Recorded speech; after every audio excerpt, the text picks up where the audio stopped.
আজকে এই প্রেস কনফারেন্সের উদ্দেশ্য কি? আমি প্রথমে আপনাদেরকে ধন্যবাদ জানাই, আপনারা এসছেন এখানে আমার বাড়িতে আসার জন্য আমি কৃতজ্ঞ এবং ধন্যবাদ জানাচ্ছি।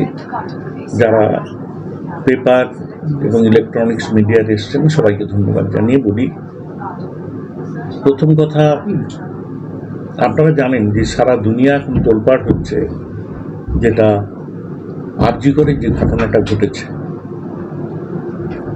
একজন এমডি করা বা এমডি পাঠরতা, যে আমার মেয়ের বয়স, আমার মেয়ে এলএলএম করে পিএইচডি এনরোল করিয়েছে, স্নেহা মহাপাত্র তার নাম, তার বয়স যত তারই বয়স তো, এরও বয়স তাই। তো আমি তার শোকসন্তপ্ত পরিবারকে সমবেদনা জানাচ্ছি এবং এর বিচার বিভাগীয় তদন্ত যেটা সরকার পক্ষ থেকে করা হচ্ছে, শ্রদ্ধেয় মুখ্যমন্ত্রী যে পদক্ষেপ নিয়েছেন তাকে স্বাগত জানিয়ে বলবো, দোষী ধরা পড়ুক, তার শাস্তি হোক, বিচারালয় যে শাস্তি দেবেন সেই শাস্তি যেন দৃষ্টান্তমূলক হয়ে সমাজের এই অবক্ষয় থেকে সমাজকে রক্ষা করুক। যে গেছে সে ফিরে আসবে না। আমি তার স্মৃতির উদ্দেশ্যে সমবেদনা জানানোর জন্যে আপনাদের সবাইকে আজকে ডেকেছি। সঙ্গে সঙ্গে কিছু, আপনারা সবাই যেহেতু সোশ্যাল মিডিয়া দেখছেন, আমার পরিবার, আমার সন্তান যার নাম ডক্টর বোধিসত্ত্ব মহাপাত্র, কোনো এক সিংহ মহাপাত্র মনে হয় এর সঙ্গে জড়িত আছে। সিংহ মহাপাত্র মানেই মহাপাত্র নয়, দাস মহাপাত্র আছেন, সিংহ মহাপাত্র আছেন, আবার মহাপাত্র আছে। সেই জায়গায় ডক্টর বোধিসত্ত্ব মহাপাত্রের নাম জড়িয়ে, এবং আমি তো এখন বিধায়ক, আমি দল যা দায়িত্ব দিয়েছে বারবার পালন করার চেষ্টা করেছি, দল যেভাবে আমাকে রেখেছেন সেভাবে থেকেছি, দলের প্রতি আনুগত্য জানিয়েই বলছি।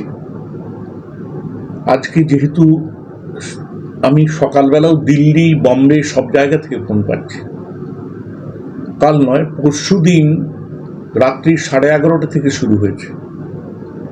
সত্যি আমি বিধ্বস্ত। আমার ছেলে, তার এখন ক্যারিয়ার নিয়ে সে ব্যস্ত। আমার ছেলে স্বাস্থ্য বিভাগে থেকে পরিষেবা দেওয়ার জন্য ব্যস্ত। আর অবশ্যই আমি বলবো যে আমার ছেলে জাতীয়তাবাদী মনস্কতায় সে মনস্ক হয়ে সবসময় দিদির পাশে থেকেছে। এর অনেক উদাহরণ আছে, এখন বিশদভাবে বলবো না। তো সেই নিয়ে আপনাদের আমি এখানে আমন্ত্রণ জানিয়েছি। দেখুন, তদন্ত চলার স্বার্থে যদি আমাকেও যেতে হয় আমি নিশ্চিত যাব, আমার ছেলেকেও যেতে হয় সে নিশ্চিত যাবে, কিন্তু একটা বিভ্রান্তিকর খবর দিয়ে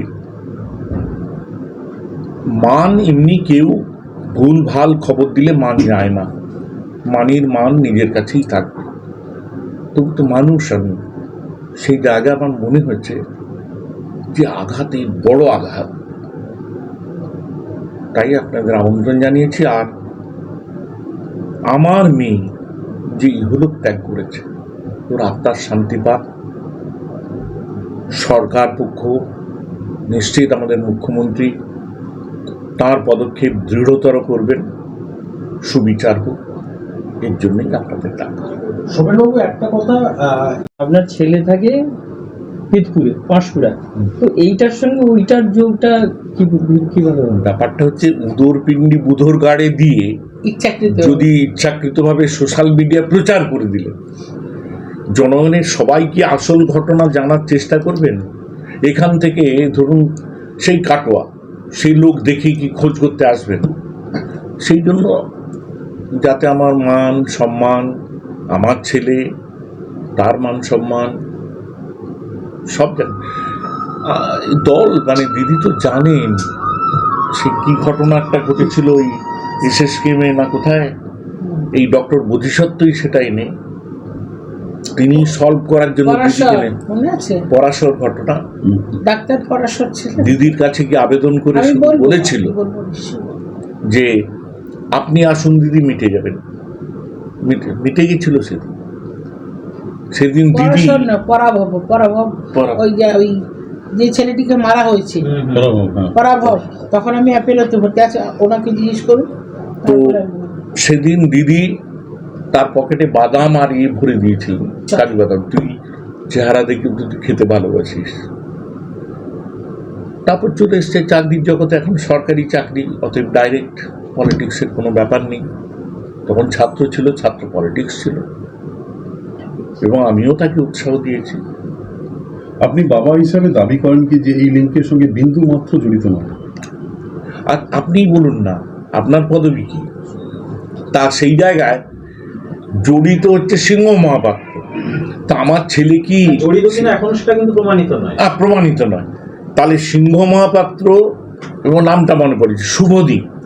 হ্যাঁ, শুভদীপ আর বোধিসত্ত্ব মহাপাত্র কি এক হয়? ছবিটাও তো এক। ছবিটাও তো এক নয়। বাবার নাম কিন্তু সোশ্যাল মিডিয়ায় সবাই তো বোধিসত্ত্ব ছবি দেখেনি। সৌমেন মহাপাত্র কি, আমি তো একদম লো প্রোফাইলে থাকা লোক। মন্ত্রী হয়েও আপনাদের প্রেস ডেকে আমি এই করেছি, ওই করেছি, এইসব কখনো বলিনি। আপনারা এসছেন কোনো খবরের তাগিদে, আমি বলেছি। সোনাবাবু, শেষ প্রশ্ন, সেটা হচ্ছে গিয়ে আপনি বললেন যে আমি অপেক্ষা করেছি দল কি ব্যবস্থা নেয়। দল যদি কোনো ব্যবস্থা নেয় সেক্ষেত্রে আপনার পদক্ষেপ কি হবে? দল যা ব্যবস্থা নেবেন তাই আমি মেনে নেব। দল যদি কেন আমি- আপনার পাশে না দাঁড়ায়? না দাঁড়ায় কিন্তু আমি দলের পাশে থাকবো। আমি সবসময়, কারণ আমার আনুগত্য আমি বরাবর প্রকাশ করেছি। এই বয়সে এসে আনুগত্য আমি আর নষ্ট করতে চাই না। দল দাঁড়াবে কি না দাঁড়াবে না সেটা তাঁদের ব্যাপার, কিন্তু আমি দলের সঙ্গে আছি। আমি মমতা বন্দ্যোপাধ্যায়ের সঙ্গে আছি, আজকে নয়, দীর্ঘ ইতিহাস। সে বলতে গেলে অনেক সময়, অনেকে, যাই হোক, কারণ এক সময় মুকুল রায় এখনো বেঁচে আছেন, তার কাছে একটা চটি খাতা ছিল। সেই চটি খাতায় এখনো হিসেব লেখা আছে। আমি তো কলেজে অধ্যাপনা করেছি, এবং 10 বছর আগে ভিআরএস নিয়ে নিয়েছি মন্ত্রী হওয়ার জন্য, অ্যাসোসিয়েট প্রফেসর থেকে। সেই আমি তখন তো আমার বিরাট কিছু নয়, সবে তৃণমূল ভবন তৈরি হয়েছে, 4 জন কর্মচারী। Old type. মুকুল রায় বললেন যে সৌমেন, 4 জন কর্মচারীর মাইনে দেওয়ার টাকা নেই। কত করে মাইনে দেওয়া হবে? 2000 করে টাকা। সে সময় আমি কলেজের মাইনে পেতাম, প্রতি মাসে 8000 টাকা নিয়ে তাদের 2000 করে দিতাম। সেই ইতিহাস কেউ জানে না, বা মুকুলদা কাউকে বলেছেন কিনা জানি না, কিন্তু মুকুলদার হাতে দিয়ে আসতাম। ওই তৃণমূল ভবনে প্রথম জেরক্স মেশিন, প্রথম ফ্যাক্স, তখন ধাউস জেরক্স মেশিন। আমার প্রতিষ্ঠিত যে প্রতিষ্ঠান আছে সেখানে সবে মাত্র কিনেছিলাম। মুকুলদা একদিন বলছিলেন, দেখ আমাদের এইসব নেই, আমি নিজে পৌঁছে দিয়ে এসেছিলাম। তো এটা করা মানেই যে দলের জন্য বিরাট করেছি তা নয়। এখন মনে পড়ে এইসব। এরপর দল যদি সত্যি আমি অসৎ হই, আমার ছেলে যদি অসৎ হয়, সরকার বাহাদুর আছেন, তারা যা সিদ্ধান্ত নেবেন, দল যা সিদ্ধান্ত নেবেন, সব মাথা পেতে নেব, আমার ছেলেও নেবে। আমি আপনাদের আবার বলছি, প্রয়োজন হলে আমি এক্ষুনি ফোনতে আপনি ধরে নিতে পারেন, আমার ছেলে আছে, আজকে পেপুর হেলথ সেন্টারেই আছেন। দিদি একটু আগে থেকেই দলের একাংশ আপনার উপরে আক্রমণ শানিয়ে আসছে। আজকের এই যে ঘটনা, কোথাও কি মনে হয়েছে যে এটাও একটা পার্ট সেই আক্রমণের? হতে পারে। ওই যে আপনাকে বললাম, কাক কাকের মাংস খায়, এবার আপনি বুঝিয়ে দিন।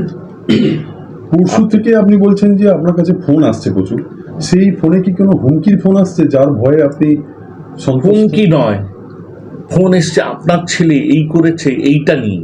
আমি ভয় পাই না। মানসিকভাবে বিপর্যস্ত আপনি? হ্যাঁ, অবশ্যই মানসিকভাবে বিপর্যস্ত। এই কারণেই দেখুন, আমাকে নিয়ে অপবাদ দিক, আমি রাজনীতি করি, রাজনীতির লোকেদের অপবাদ দিতে দেওয়া হয়, তাদেরকে ফুলের মালাও করতে হয়, জুতোর মালাও করতে হয়। কিন্তু নিষ্পাপ ছেলে, যে ছেলেটি করোনা থেকে আরম্ভ করে সব জায়গায় এইভাবে সে তার সার্ভিস দিচ্ছে, সে একজন ডাক্তার, উচ্চশিক্ষার জন্য এই কদিন আগে পরীক্ষা হলো, সে পরীক্ষা দিয়েছে, সেটার জন্যই আঘাত পাচ্ছি। আমার তো বয়স এখন 66 বছর অতিক্রম করে গেছে, কিন্তু আমার ছেলে তো 30 বছরের ছেলে। আজকে ওই মেয়েটি, সে আমারই মেয়ে ধরুন, তার উপর যে নারকীয় অত্যাচার হয়ে সে মারা গেছে, সেটাও যেমন দুঃখ দিচ্ছে, কিন্তু আজকে আমার ছেলেকে যেভাবে অপবাদ, এবং তার সঙ্গে যেহেতু আমি মন্ত্রী ছিলাম, হয়তো বা কেউ বা কারা, আমি নিশ্চুপ থাকলেও তারা কোনো কারণে আমাকে ভয় পায়। জানেন তো, লোকে ছায়ার সঙ্গে যুদ্ধ করে, আপনি সব টার্গেট, আমি টার্গেট, সেই টার্গেট। কিন্তু আর কি করলে, আপনি যদি বলেন আমি অন্যায় করেছি, আমি দল ভালো করে করি না, আমি আমার দায়িত্ব পালন করিনি, আমাকে আমার নেত্রী তিনি যদি আদেশ দেন আমার বিধায়ক পদও আমি ত্যাগ করতে পারি, আমার তো কোনো পদ নেই। কিন্তু জনগণ দ্বারা নির্বাচিত, দলের প্রতীক, দিদির প্রতীকে আমি নির্বাচিত। দিদি যদি অন্যায়ের শাস্তি দেওয়ার জন্য আমাকে বলেন, তাও আমি রাজি আছি। এই যে সমাজ মাধ্যমে বিভিন্ন যে মন্তব্য আপনাকে নিয়ে, আপনার পরিবারকে নিয়ে, এর বিরুদ্ধে কি আপনি আইনানুগ কোনো ব্যবস্থা নিচ্ছেন? যেহেতু সমাজ মাধ্যম, আমি আবার বলি, আইনে আমি যাব না, সে সামর্থ্য আমার নেই। আর এই দৌড়ঝাঁপ করা আইন মানেই চলতে থাকবে। আপনি কি ভাবেন, আমার স্ত্রী আপনাদেরই কাছে কয়েকদিন আগে এই পাঁশকুড়ার কিছু মানে আমাদের দলের নেতা তথাকথিত সমর্থক, আমার স্ত্রী নাকি গেছিলেন কারো বাক্স ভেঙে 5 লাখ টাকা লুট করার জন্য। সুমনা মাহাত্রকে দেখে আপনাদের মনে হয় এই কেসও আমরা খেয়েছি? আসলে কি, উনি দায়িত্ব পালন করতে গিয়ে নিরপেক্ষ বিচার করতে গেছিলেন, তাতে আমার দলের, অন্য কাউকে দোষ দেবো না, আমার দলের কিছু নেতা, তাদের নাম আমি করব না, তারা উস্কানি দিয়ে করেছেন, তার জন্য কোর্টে কেস হয়েছে। আমি বলেছি কেস আমি লড়ে নেব, কিন্তু এইটা নিয়ে আমি কোর্টেও যাব না, কোথাও যাব না। আমি অপেক্ষা করছি দল কি সিদ্ধান্ত নেয়। দলকে কি ব্যাপারটা জানান? আমি কেন জানাবো? আমি সোশ্যাল মিডিয়ায় দেখেছি, দলও সোশ্যাল মিডিয়ায় দেখছেন। দল কি আপনাকে কোনোভাবে ফোন করে জানতে চেয়েছিল? না না না, কিচ্ছু না। দলের তরফ থেকে কোনো আপনাকে কোনো কিছু হয়নি। আজকে আমি আমার নিজস্ব তাগিদে, মানে শুধু ছেলেটা কি, সিংহ মহাপাত্র এক নয়, আর নাম আমার ছেলের ডক্টর বোধিসত্ত্ব মহাপাত্র। আপনি যতটা চাপের মধ্যে রয়েছেন, ছেলেও কি ততটা চাপের মধ্যে রয়েছে? নিশ্চিত সে থাকবে না। আজকে তার পক্ষটা তো আসেনি। তার 28 বছর বয়সে তার বিয়ে দিয়েছি। তার বিয়েও একটা ঘটনা, সেও একটি পরিবার, তনয়া বলে আমার বৌমার নাম। সে তার বাবাকে, মানে অল্প, তার বাবার তখন বয়স হয়েছিল মনে হয় 50 বছরের, সে ট্রমাতে ভর্তি হয়েছিল, কি মোটরসাইকেল অ্যাক্সিডেন্ট করে সিঙ্গুরে। এবার সেই ভদ্রলোক, তার ওই তার 2 মেয়ে, তার মধ্যে ওই তনয়া তখন টিসিএসে চাকরি করতো, চাকরি এখন আর করে না। তো ওই ভদ্রলোক ওই আমার ডক্টর বোধিসত্ত্বের আন্ডারে ছিল। এবার তিনি যখন মারা যাচ্ছেন, হঠাৎ হয় না একটা, তিনি ওকে দেখে কি হলো, সে বললো এই দায়িত্ব নিতে হবে। আমায় যখন এসে বললাম, ঠিক আছে, বোধিসত্ত্ব প্রকাশ করলো যে তারপর তাদের বিয়ে হয়েছে, আমার নাতনি আছে। আবার আমার সৌভাগ্য যে আবার আরো কেউ, মানে সেকেন্ড ইস্যু তার আসতে চলেছে। আজকে আমি যাবো, ওদের বিবাহ বার্ষিকী আজকে।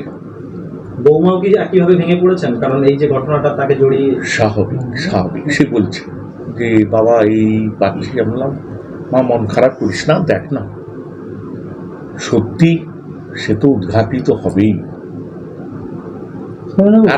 বলছি একটা বিষয় একটু বলুন না, সেটা হচ্ছে ঘটনাটা আমার একটাই বলার কথা, শুধু হেসে উড়িয়ে দেওয়া। কারণ প্রথমে আমি সমবেদনা এবং আমার কন্যা সমাজে অভয়া চলে গেছে, তাকে যেভাবে পৃথিবী থেকে সরিয়ে দেওয়া হয়েছে, সেই ঘৃণ্য পশুদের আমি দৃষ্টান্তমূলক শাস্তি চাই। আর আজকে যারা সোশ্যাল মিডিয়া করেন, মানে আমাদের মতো মানুষরা, দেখুন তারা কোথাও না কোথাও থেকে তো মশলা পান, এবং আজকের এই ঘটনা নয়, এর আগেও অনেকভাবে, আমি আমার কথা দিয়েই বলবো, বিভিন্নভাবে আমারই দলের লোক সোশ্যাল মিডিয়ায় বিভিন্নভাবে নোংরামি করেছেন। স্যার বললেন না আমি 5 লাখ টাকা জোয়ার ভেঙে নিয়েছি, তো মমতাদিকে ভালোবেসে কিন্তু আমরা তো কংগ্রেস ছিলাম, আমরা তৃণমূল এসেছি সিপিএমকে তাড়াবো বলে, সোজা কথা। এবং দিদির ত্যাগ তিতিক্ষা, দিদির কষ্ট, দিদির পাশে থাকবো, একটা সাধারণ মধ্যবিত্ত বাড়ির মেয়ে। এই আদর্শ নিয়ে, শপথ নিয়ে দিদির কাছে এসেছি এবং দিদির কাছেই আমরা থাকব।